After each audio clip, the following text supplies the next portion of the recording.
Hai guys, Timbang Bengong di sini. Di video kali ini kita akan membahas sebuah film yang berjudul Mahabharata. Di mana di video yang lalu diceritakan para Pandawa akan pergi ke hutan dalam pengasingan. Sebelum kita ke alur ceritanya, Mimin mau ingetin dulu ya guys kalau konten ini berisi spoiler. Jangan lupa untuk like, comment, subscribe, dan nyalakan loncengnya ya. Tanpa berlama-lama lagi yuk langsung aja kita ke alur ceritanya. Mendapatkan sesuatu bukanlah kemenangan. Dan kehilangan sesuatu bukan kekalahan. Itu dampak dari waktu, Subhadra. Perubahan satu-satunya hal yang terus ada dalam kehidupan. Paman, keberuntungan sudah berubah sekarang. Bendera para Pandawa sudah diturunkan. Rasa takut dalam hatiku sudah tidak ada lagi untuk selamanya. Tidak, keponakanku, tidak.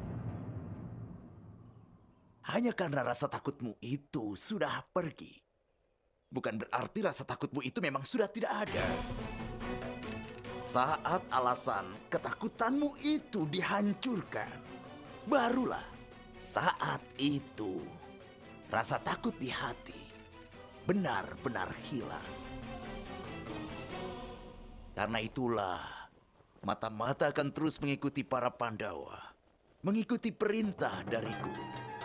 Selama kelima Pandawa itu masih hidup, maka rasa takut di dalam hatimu juga akan tetap hidup.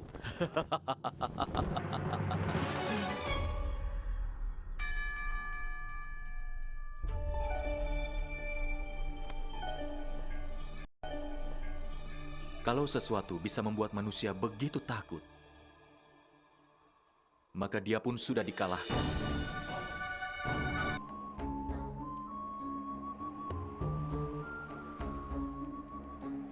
Dan meski kehilangan sesuatu, mereka yang tenang dan siaplah yang akan jadi pemenang. Waktu pasti akan berubah nanti, Subhadra. Mereka yang tidak benar pasti akan dihukum, dan bendera kebenaran pun akan kembali berkibar.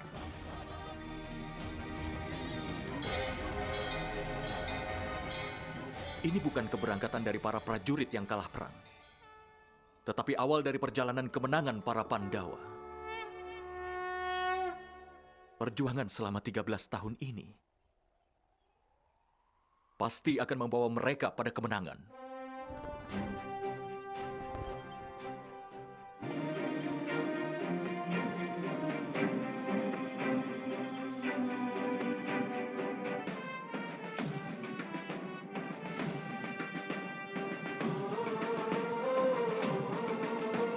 Beberapa hari kemudian, Pandawa sudah berada di hutan. Nakula mencari air untuk minum, namun ia tewas karena meminum air itu.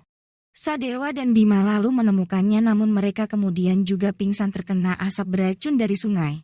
Arjuna tak lama menyusul, ia pun juga pingsan tanpa sebab. Setelah itu Yudhistira datang ke danau. Ia melihat adiknya sudah tak bernafas. Yudhistira kemudian memohon kepada siapapun yang melakukan ini mohon menampakkan diri. Ilusi apakah ini? Siapa dirimu? Kenapa membunuh saudara-saudaraku tanpa alasan? Tolong tunjukkan dirimu. Sampai aku tahu siapa yang akan aku lawan dan alasannya, aku tidak akan mengangkat senjataku. Aku tidak takut padamu.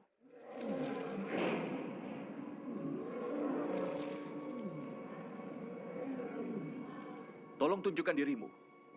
Aku tidak bermaksud untuk mengganggumu dengan sengaja. Jadi tolong tunjukkan saja siapa dirimu.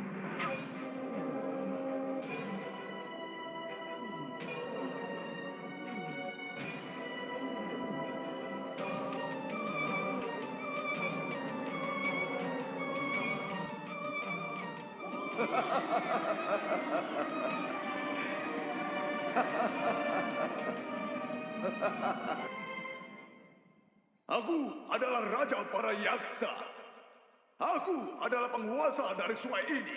Dan tidak ada manusia yang punya hak sama sekali. Ternyata para adik Yudhistira sudah dibunuh oleh Raja para Yaksa.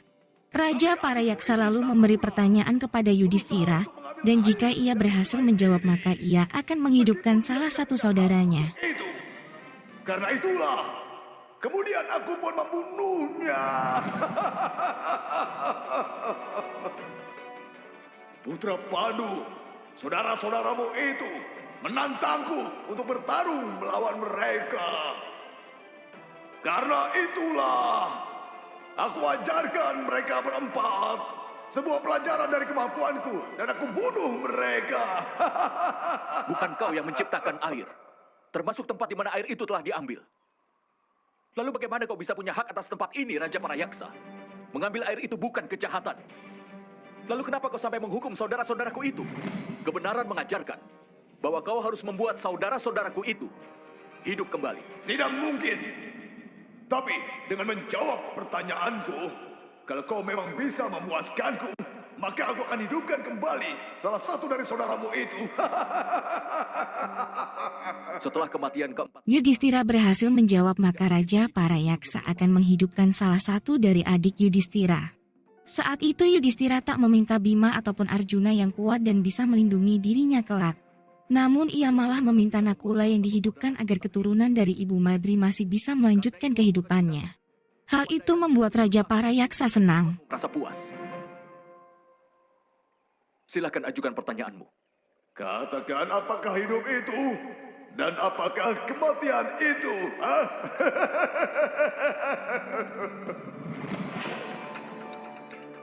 Berdasarkan Rigveda Raja para Yaksa, di dalam jantung, elemen yang kuasa, di sana terdapat keinginan untuk menghasilkan sebuah penciptaan sejak awal. Sinar dari keinginan itu pun menyebar luas dan kemudian terarah. Keinginan dari yang kuasa membawa semua itu pada penciptaan. 3 alam, 3 kualitas, dan 3 dimensi dari ciptaannya. Banyak makhluk yang terlahir dalam hati Sang Kuasa. Setiap manusia dan elemen adalah Sang Kuasa itu sendiri, Tuan. Artinya, Sang Kuasa adalah kehidupan. Kalau hati manusia bisa mengerti ini, maka dia tidak akan pernah marah atau iri pada seseorang. Dia berjalan dalam kebenaran dan akan selalu menghargai keadilan. Itulah inti dari kehidupan. Lalu, apakah itu kematian Yudhistira? Hah? Katakan. Karena cinta, keegoisan, dan kemarahan manusia terhubung dengan yang lain. Maka itu yang menjadikan ikatan. Karena keterikatan itu manusia menganggap tubuhnya hidup, sementara kehancuran tubuhnya dianggap kematian. Tetapi seluruh dunia terlahir dari hati Sang Kuasa. Dan hanya dari hati Sang Kuasa saja itu akan berakhir. 2 orang pergi menggunakan jalan yang sama. Bisa berjalan bersama untuk beberapa waktu. Tapi kemudian mereka akan terpisah. Pada saat itulah mereka akan merasakan bahwa orang lain tersebut telah bertemu dengan kematian. Tapi kenyataannya, kedua petualang itu sedang di jalan yang sama. Begitu juga apa yang kita sebut dengan kematian adalah jarak belaka yang memisahkan di antara 2 manusia. Selama dunia masih ada, tidak ada manusia yang benar-benar bisa bertahan. Lalu bagaimana seseorang bisa bertemu kematian? Artinya Raja para Yaksa, Sang Kuasa adalah dunia, dan dunia adalah kehidupan. Kematian hanya ilusi belaka. Hanya ilusi. Luar biasa, Yudhistira. Kau telah memberikan kepuasan pada pertanyaanku itu. Karena itu, aku akan menepati janjiku dan menghidupkan salah satu adikmu untuk kembali hidup. Mintalah untuk kehidupan dari orang yang paling kuat di dunia ini. Kalau Bima yang hidup, tidak akan ada satupun musuh yang bisa mengalahkanmu. Hanuman yang dahsyat akan melindungi kerajaanmu.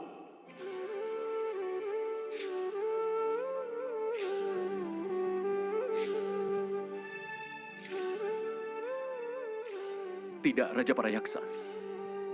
Musuh terbesar dari manusia adalah kedukaan yang tertinggal dalam hatinya.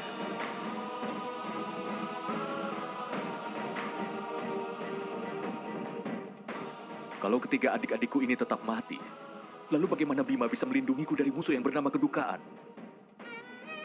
Yang terjadi kedukaan di dalam diri Bima juga akan mengalahkan dan membuatnya jadi lemah. Kalau begitu kau minta saja Arjuna. Kalau pemanah paling hebat di dunia bisa hidup, maka seluruh dunia akan merasakan keuntungannya.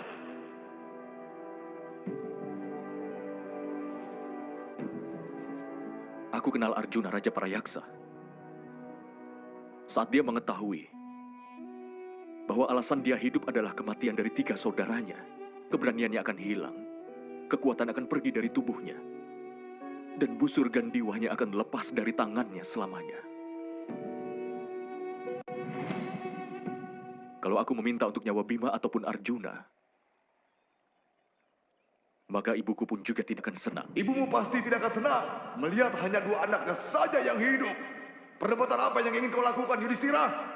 Salah satu anak dari ibuku masih hidup, Raja Parayaksa. Aku masih hidup. Sekarang istri kedua dari Raja Pandu juga punya hak untuk salah satu dari anaknya untuk tetap hidup. Ibuku Kunti akan menginginkan ini. Dan aku juga akan punya keinginan yang sama dengannya. Karena itulah, kalau kau ingin mengembalikan nyawa dari salah satu adikku itu,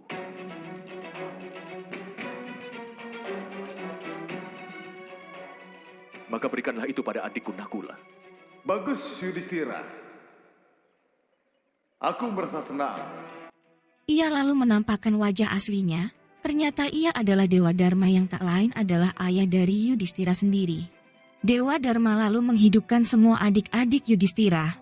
Yudhistira kemudian meminta agar masa persembunyiannya berjalan dengan lancar selama 13 tahun. Dewa Dharma lalu menganugerahi Pandawa dengan seni penyamaran. Setelah itu semua kembali menemui Pancali dan tak lama kemudian mereka berpisah untuk menjalankan tugasnya masing-masing.